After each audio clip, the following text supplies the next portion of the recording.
Yeah, it's time for a tough topic to talk about, especially as like a fighting game fan. Should fighting games be made for the FGC, or should they just be made in general and let the FGC congregate around them? I'm Wandering Sosuke.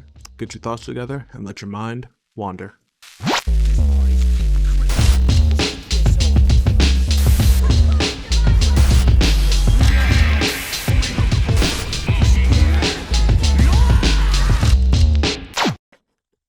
Now, the question I ask is very important because of recent events surrounding not just realistically fighting games, but video games in general when it comes to live service games. I had like a whole discussion the other day with some friends about this, and this was in relation to 2XKO being essentially shut down for development. It'll still be playable, the servers will still be up, you could still play the game online with friends, but going forward after the release of Samira and Lux, there will be no more content updates, no more patches, no more changes. The game will be completely left to the devices of the community. Everybody will just have to play it as is, and the game will be left in the state that it's in. Whether it's a good thing or a bad thing is completely up to you. Personally, I'm just glad to still have 2XKO, and it really loops back around to the discussion of what I asked at the beginning, and that is, should fighting games be made for the FGC, the fighting game community, or should they be made for, just people in general who like to play video games? It's a very nuanced discussion piece, and even Maximilian Dude weighed in on it, and it's a really good clip. If you haven't seen it, like, go check it out. Hell, go check out, like, the entire stream where that comes from, because it's a lot of nuance and ups and downs to how this can be handled, because realistically, it's both yes and no. If you're going to make a competitive fighting game experience on like a level of, say, Avatar or Skullgirls, you need to make sure that the retention of it for the community is high enough in which the game will always be played by people in the FGC. It'll always be touched upon by people who love fighting games. That is a key aspect, that's an important factor and matter you have to like really put into it. But we're not done.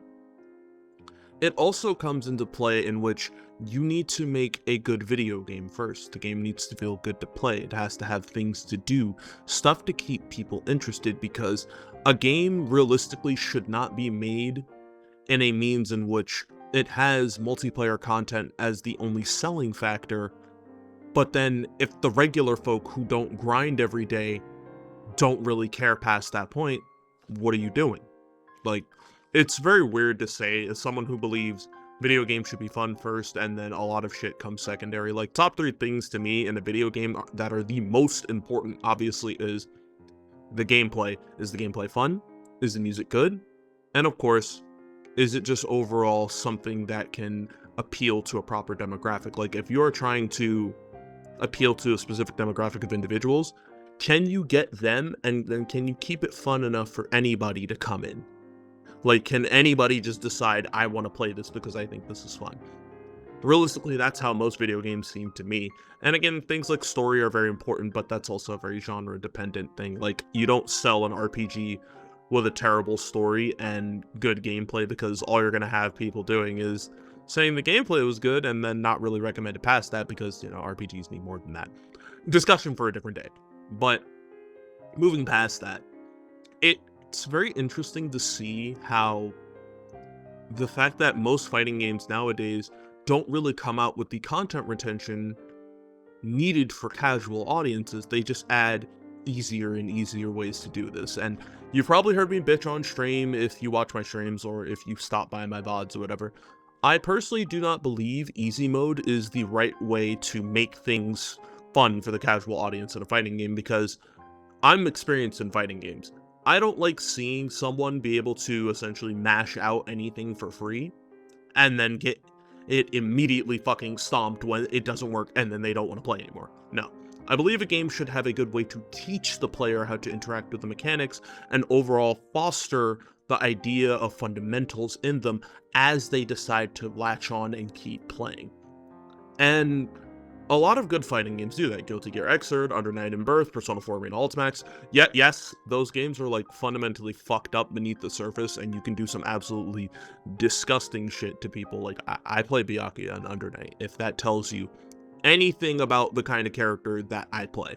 I play Byakuya, so yeah, that character is inherently fucked up, but the tutorial for Under Night is still really good, and the overall gameplay loop past that isn't really much else besides being a fighting game. Like, content-wise, I think Under Night is really fucking lacking, but I can get someone to play it long enough to understand why they would like it.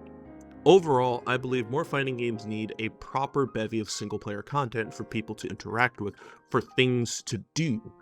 I'm gonna be real, World Tour and Street Fighter is not enough because that's a one and done. Personally, I believe World Tour should have been like a beat 'em up with a roguelike beat 'em up mode. And I know a lot of people are probably tired of fucking beat 'em ups, or, well, not beat 'em ups, but like roguelites, but at the end of the day, a roguelite has literally infinite content generator, especially in something like Street Fighter, where you can just attach more things to fight, areas to go to, and modifiers and whatever to your game to keep people playing when they don't want to go online. It's not hard to do that, design-wise anyways. Execution-wise, it is pretty hard because you have to essentially make it so that the casual player has a reason to go online to do roguelite and to do whatever other single-player content you have. And a lot of fighting games nowadays just lack good single-player content. And even then, supplementary content is kind of dry too. I really don't care for Fall Guys myself, and I feel like if you're paying $60 or $70, God forbid, for something like Granblue or Marvel Tokon to then play their Fall Guys mode, you could have just went to play Fall Guys. I think Fall Guys is free, which, if it is, why the hell are you buying a full $60 fighting game for Fall Guys? Mind you, I'm speaking from, like, understanding the casuals about this. As a competitive fighting game player, as someone who likes to engage in training and matches with people whenever, wherever, link to my Discord down below if you want to just pull up and play some like Dead or Alive or, you know, Persona 4 Arena or BlazBlue or whatever, just saying. It's realistically hard to get people to play these games past the casual level. You want to know why things like hero shooters and MOBAs have a player retention rate that's stupidly fucking high compared to most fighting games, if not all fighting games? It's because there is a level of a lack of accountability where they don't have to worry about if they fuck up. No, I can just blame this person on my team. I can just blame this. I can just go do this, this, and this. They have other shit to do realistically. Marvel Rivals has other shit for people to do that isn't just Dead Run QP and then Dead Run Ranked. They have more shit to do, while fighting games don't. And that kind of sucks. I like the idea of fighting games having single player content because it's an option. It's an option to engage with something else. BlazBlue used to have a lot more single player content back then, but Apex was the last time we really got that, and CF is sadly lacking in that. Like, Grim of the Abyss is good, but it's not enough. Obviously, Time Attack, Arcade, Score Attack, and, you know, training really ain't much. And I love BlazBlue story, but no one's gonna sit through the entire BlazBlue story again, unless they're me, or someone else is obsessed with it. Guilty Gear used to have Medal of Masters mode, Nom mode, but then that's gone. And, you know, Tekken Force was a fucking lie for Tekken 8. That didn't come back. That is a, like, 5-minute segment in the story. Realistically, it's not much. We need more of these supplementary additional game modes to come back to keep people playing, to show, hey, if I don't like going online, fighting the AI isn't doing much. Let me go engage with this other mode. Let me go play this volleyball mode. Let me go play this beat 'em up mode. Mortal Kombat used to have fucking puzzle combat and kart racer and kart combat racing, whatever the fuck it was called. And it was really fun. It was really cool. And I feel like a lot of these games need that. You need to make a good video game that then people will congregate around to play for the love of it. Literally, quite literally the term for the love of the game. And I've been around long enough to know that you can make fighting games have all this extra stuff to do and make a really fun fighting game on top of that. They just need to learn how. And yes, I understand there are fighting games that are made directly for the community and supported by the community, but a lot of the time, there are fighting games that are so fucking good, but nobody wants to play them for tribalistic reasons or any other extra bullshit you can think of realistically. At the end of the day, I feel like making a video game that is fun to play will keep numbers up so that people like me who just want to fight each other a lot more often than not get additional content. And don't make it a free-to-play game, because as we've seen with Multiverses and 2XKO, making it free-to-play doesn't really do anything but hinder it in the long run, because you're going to have to sell more expensive skin packs and characters and combinations of things, and you have to keep the content flow updated, because making your battle pass tied to inherently having to go online and fight other people doesn't work. It needs more content to keep a battle pass working, and I hope Guilty Gear understands that with its Blazing Pass system. Anyways, this was like a quick little stream of consciousness from Wandering Sosuke, and I just wanted to let y'all know, yeah, that's how I feel about a lot of this. Anyways, want y'all to be easy, take care, have yourself a damn good one, and of course, as always, stay gold. Jana.